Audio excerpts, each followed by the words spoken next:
છોટાઉદેપુર જિલ્લામાં ખાતરની ગંભીર કટોકટી સર્જાય છે।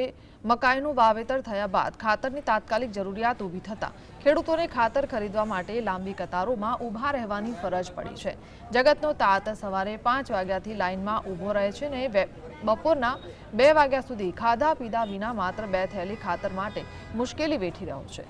છોટાઉદેપુર તાલુકાના તમામ ખાતરના ડેપો પર આવી જ પરિસ્થિતિ જોવા મળી રહી છે। ખેડૂતોને સીધો આક્ષેપ છે કે સરકાર મોટા પાયે ખાતરનો જથ્થો ફાળવ્યાની વાત કરે છે, તેમ છતાં ગરીબ ખેડૂતોને ખાતર મળતું નથી ને તેનો કાળા બજારમાં વેપાર થઈ રહ્યો છે।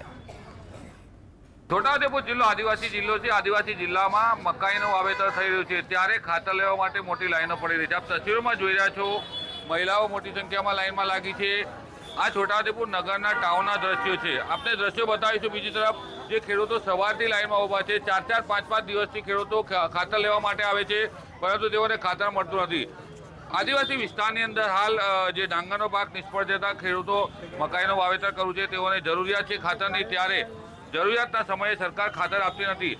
આ ગરીબ ખેડૂતો છે, હરરોજ એક બે થેલી ખાતર લઈ અને વાવણી કરતા હોય, ત્યારે આવા ખેડૂતોને સરકાર વહેલી તકે ખાતર આપવું છે। સરકાર કહે છે ગામડા સુધી ખાતર પહોંચ્યું છે, કરોડો ટન ફાળવણી કરવામાં આવી છે, પરંતુ જો છોટાઉદેપુર જિલ્લામાં આવી લાઈનો લાગી રહી છે। Rafiq ગણીવાલા, GS TV।